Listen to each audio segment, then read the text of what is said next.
এটা কথা বাৰবাৰ কৈ থাকি পিছে দেউতাই সঁচা কথাটোৱে কৈ দিছিল যেহেতু ঘূৰণীয়া বস্তু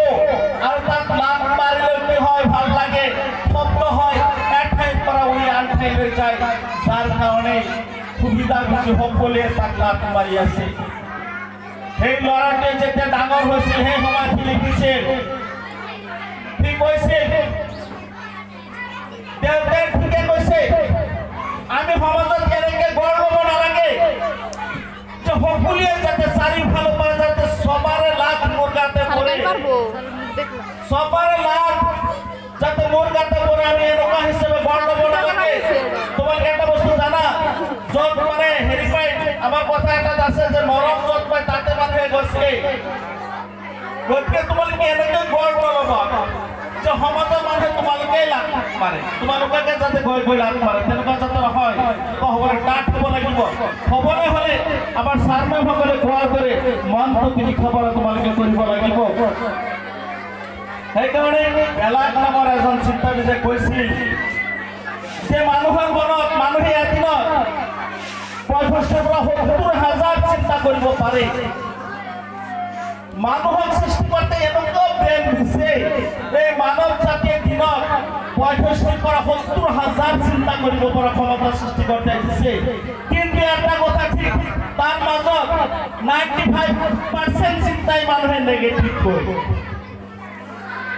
95% চিন্তা নেগেটিভ কৰে গতিকে আমি আজি তোমালোকৰ শিক্ষক শিক্ষয়িত্ৰী হিচাপে আমাৰ ফালৰ পৰা আহ্বান জনাইছোঁ তোমালোকৰ মনৰ যিবিলাক ধ্যান ধাৰণা নেগেটিভ যিবিলাক চিন্তা চৰ্চা সেইবিলাক তোমালোকে এৰিব লাগিব কিয়নো সৃষ্টিকৰ্তাই তোমালোকক সৃষ্টি কৰিছে আশ্ৰাফুল মখলুকাত হিচাপে সৃষ্টি কৰিছে তোমালোকে এদিনাখন সমাজত এদিনাখন তোমালোকৰ অসম ৰাজ্যত এদিনাখন গোটেই পৃথিৱীত তোমালোকে কি কৰিব লাগিব তোমালোকৰ পোহৰ বিলাব লাগিব সেয়েহে এনেকুৱা কোনো কাম নকৰিবা যি কাম কৰিলে সমাজত তোমালোকক সেই লে কৰিব তেনেকুৱা কাম তোমালোকে নকৰিবা বুলি মই আশা ৰাখিছোঁ এদিনাখন মিৰ্জা গালি এজন চিন্তাবিদৰ নাম আছিল 1857 যিটো চেঞ্চুৰী ইতিহাস আনিলে আমি দেখা পাওঁ তেখেতৰ আত্মজীৱনী শেষৰ পৰ্যায়ত কেইটামান কথা তেখেতে লিখিছিল আবেগপূৰ্ণ কথা লিখিছিল যে আমি মানুহ ঠিক কেনেকুৱা কিন্তু আমাৰ মুখত ধূলি আমাৰ শৰীৰত ধূলিৰ বালিৰে আমি লুতুৰি পুতুৰি খাই আছোঁ কিন্তু আমি আইনাৰ সন্মুখত গ্লাছৰ সন্মুখত তাপোনৰ সন্মুখত গৈ আমি তাপোনহে পৰিষ্কাৰ কৰোঁ আমি আমাৰ কেৰেক্টাৰ আমি পৰিষ্কাৰ নকৰোঁ আমাৰ চেহেৰাটো আমি পৰিষ্কাৰ নকৰোঁ আমি আমাৰ কাপোৰ কানি পৰিষ্কাৰ নকৰোঁ সেইকাৰণে মিৰ্জা গালিয়ে কৈছিল যে আমি আমাৰ জীৱনত আমি বাৰ বাৰ উপলব্ধি হয় আমি এই কামবোৰ কৰোঁ নিজৰ গাত দাগ আছে একো পৰিষ্কাৰ নকৰি আইনাৰ সন্মুখত গৈ আমি আগতে আইনাহে পৰিষ্কাৰ কৰোঁ আমি ইয়াৰ দ্বাৰা এইখিনি তোমালোকক ক'ব বিচাৰিছোঁ এটা ছাত্ৰ ছাত্ৰী হ'ল পূৰ্ণিমাৰ জোৰত যদি স্পট আছে কলা কলা দাগ আছে এজন ছাত্ৰ ছাত্ৰী হিচাপে ছাত্ৰ ছাত্ৰীৰ দেহাত ছাত্ৰ ছাত্ৰীৰ শৰীৰত এটা স্পৰ্শ কৰিব নালাগে যাক বগা কাপোৰ বুলি কোৱা হয় তোমালোকে জানা এজন ল'ৰা ছোৱালী জন্ম পালে সেইজন ল'ৰা ছোৱালী হস্পিটেলত জন্ম পালেও ঘৰত জন্ম পালেও মা দেউতাকে বা নাৰ্ছসকলে তাঁতীসকলে বগা কাপোৰেৰে মেৰিয়াই আনে যদি কোনোবাই চাই এক্সপিৰিয়েঞ্চ আছে তেনেহ'লে মোৰ কথা তোমালোকে উপলব্ধি কৰিব পাৰিবা বগা কাপোৰেৰে মেৰিয়াই আনে এনে নহয় বগা কাপোৰে হ'ল পবিত্ৰৰ প্ৰতীক আমি মৃত্যু হলেও আমার বগা কাপড়ের এই মেরিয়াই আমার জানাজা করে তোমাকে একটু জানা এজ এ ছাত্র ছাত্রী তদ্রুপ তেনেকুৱা পরিষ্কার হব লাগে যদি গাত কিবা দাগ লাগে তেনেহলে সেই দাগ কেতিয়া অবসর না যায় বগা কাপড়ত দাগ লাগিলে যিমানে সাফা কৰা অবসৰ না যায় যেসকলে সাফা কৰা সেইসকলে নিশ্চয় এইখিনি জ্ঞান আছে চিনি যাব সাফা নহয় গতিকে আজি তোমালোকে যি কলংক লগাই গৈ আছা সেইখিনি নেক্সট যাতে নকৰা আৰু তোমালোকৰ পিছৰ জেনেৰেশ্যনো যাতে সেইখিনি নকৰে সেইখিনি আমি আমাৰ ফালৰ পৰা বিনম্ৰভাৱে তোমালোকক আমি আবেদন জনাইছোঁ প্ৰতিজন ছাত্ৰমে এটা শব্দ মই মনত পৰিছে মোৰ ভালকে যে প্ৰতিজন ছাত্ৰমে তোমালোকক কৈছিল আজি যে আমি তোমালোকক বাৰম্বাৰ বিনম্ৰ আবেদন জনাইছোঁ অনুৰোধ জনাইছোঁ এতিয়া তোমালোকে এনেকুৱা পৰ্যায় আজি ইয়াৰ পৰা ঘৰত যাবা সিদ্ধান্ত তোমালোকৰ ইয়াৰ পৰাই লৈ যাব লাগিব। আমাৰ এজন ছাৰে কৈছিল ফেল কৰা ছাত্ৰ ছাত্ৰীও পাছ কৰিব পাৰে। ইয়াৰ আগত যিজন ছাত্ৰ বা ছাত্ৰীয়ে পৰীক্ষাত ফেল কৰিছিল, আজিৰ পৰা যদি সংকল্প লয়, মই এতিয়াই মঞ্চত ক'ব বিচাৰিছোঁ, ক'ব পাৰিম, তোমালোকে লিখি থ'ব পাৰা। সেইজন ছাত্ৰ ছাত্ৰী আজি এযোৰ সংকল্প লৈ যায় যে না আজিৰ পৰা মই ভালকৈ কৰিম। ছাৰ মানে যিকেইটা কথা কৈছে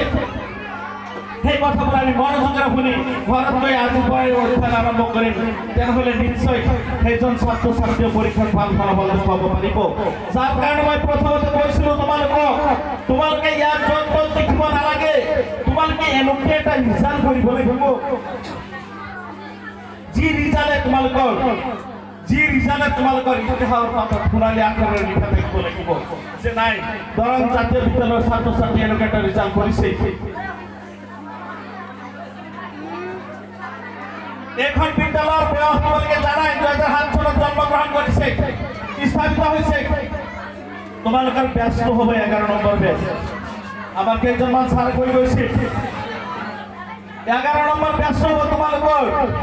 ইয়াৰ আগত আৰু 10টা বেচ তোমালোকৰ নিচিনা পাৰ হৈ গৈছে আৰু প্ৰতিটো বেচে এনেকৈ বিদায় সভাৰ আয়োজন কৰিছে। প্ৰতিটো সভাতে তোমালোকৰ কোৱাত 2-4 কথা কোৱাৰ সৌভাগ্য আমাৰ হৈছে, কিন্তু কেইটামান বেচৰ কথা আমি পাহৰিব নোৱাৰোঁ। তাৰ হ'ল প্ৰথম বেচ আৰু 3 নম্বৰ বেচ। তোমালোকে এনেকুৱা কিছুমান কাম কৰি যাব লাগিব যাতে তোমালোকৰ কথাও আমি পাহৰি যাব নোৱাৰোঁ। সেইটোৱে হ'ব ৰিজাল্ট। এনেকৈ ৰিজাল্ট কৰা যাতে কেতিয়াও আমি পাহৰি নাযাওঁ তোমালোকক। যাৰ কাৰণে সৃষ্টিকৰ্তাই আমাক যিটো ব্ৰেইন সৃষ্টিকৰ্তাই কৃপণালি কৰা নাই, প্ৰতিজন মানুহকে সমানে দিছে। যিজনে ঘটাব পাৰিছে সি কিবা এটা অৰ্জন কৰিব পাৰিছে আৰু যিজনে পাৰা নাই সি একো অৰ্জন কৰিব পৰা নাই।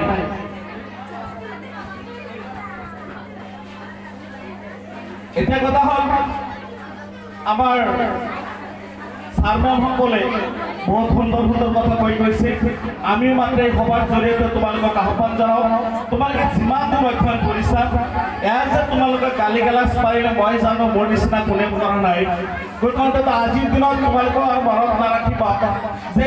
আমি যদি তোমালোকক গালি গালাজ পাৰিছোঁ, ছাৰ মেমে যদি তোমালোকক বকনি দিছে,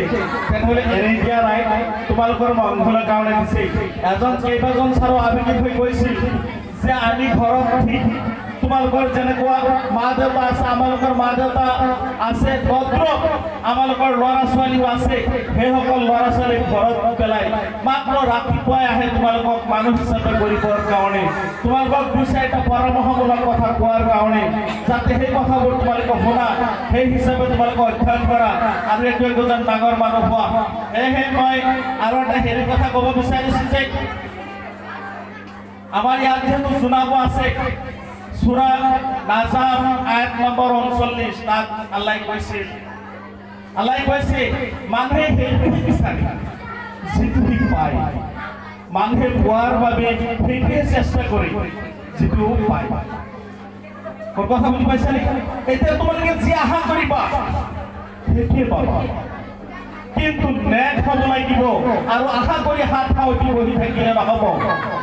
আমাৰ কেইজনমান ছাৰ কৈ গৈছিল আজি তোমালোকে হয় আহিছা, তোমালোকৰ মনৰ ৰূপটো কৈছা, বিদায় পাইছা ঠিক, কিন্তু তোমালোকে 10 বছৰ অধ্যয়ন কৰাৰ পিছত সন্মুখত গৈ তোমালোকে কি কৰিবা সেইখিনি তোমালোকৰ নাই,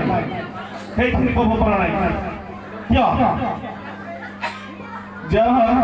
মোৰ কথাবোৰ এতিয়া বেলেগ ফালে গৈ আছে আৰু সময় নাই, তোমালোকৰো শুনাৰ ধৈৰ্য নাই। মই মাত্ৰ এই সভাৰ জৰিয়তে ময়ো তোমালোকক এটা নিবেদন জনাওঁ যে তোমালোকেও আমাৰ কাৰণে দোৱা কৰিবা, সৃষ্টিকৰ্তাই যাতে যিকে দিন জীয়াই ৰাখে, ভালে ভালে ৰাখে। আৰু আমিও আমাৰ অন্তঃস্থলৰ পৰা দোৱা কৰোঁ অন্ততঃ 23-24 বৰ্ষৰ বিদায়ী ছাত্ৰ ছাত্ৰীসকল, প্ৰতিজন ছাত্ৰ ছাত্ৰীৰ মনৰ যিটো নেক আশা, প্ৰতিজন ছাত্ৰ ছাত্ৰীৰ যিটো নেক এম, যিটো লক্ষ্য, সেই লক্ষ্যত যাতে উপনীত হ'ব পাৰে সেইটো কামনা কৰি, প্ৰতিজন ছাত্ৰ ছাত্ৰীৰ সুস্বাস্থ্য দীৰ্ঘায়ু কামনা কৰি মোৰ কথাখিনি সামৰিছোঁ। ধন্যবাদ।